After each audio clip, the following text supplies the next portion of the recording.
your face away. And he held up the Gorgon's head. As he prepared to throw his deadly javelin, he was frozen like a marble statue.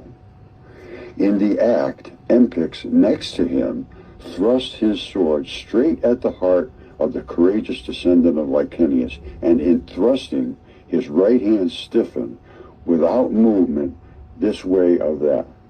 But Nilus, who falsely claimed that he was born of the Nile, with its 7 mouths, his shield engraved with its 7 streams, part gold, part silver, cried, "Perseus, see the sources of my people? It will be a great consolation to you to take with you in death, to the silent shadows, the knowledge of having fallen to so noble a man."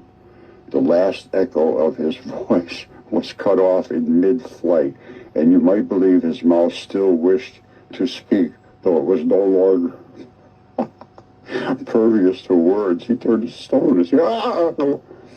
Eryx rebuked him, saying, "Lack of courage, not the power of the Gorgon, freezes you. Rush in with me and knock this youth and his magic weapon to the ground." He had started his rush, but the floor held his feet fast, and there he stayed, unmoving stone, a fully armored statue. This is the key, a fully armored statue. They don't turn naked. Everything goes to stone. Now listen to this. Phineas is turned to stone. They all deserved the punishment they suffered, except one of Perseus's warriors. While he was fighting on his side, Acontius saw the Gorgon's head and took the shape of hardened stone.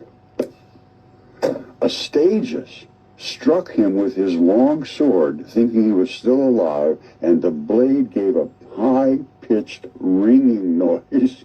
Ding! While Astyages stood there amazed. The same power transformed him, and he remained there with a wondering look on his marble face. It would take a long time to tell the names of the middle ranks of men. 200 bodies survived the fight. 200 bodies were turned to stone. This is how they turned him to stone. Now, how it happened, I don't know. For the life of me, I can't imagine looking at something and that would cause you to turn to stone. Somehow that thing is, something was coming out of it. Now, these guys that were next to this statue said they can feel some kind of presence. They can feel some kind of energy. It was all written about, no question whatsoever.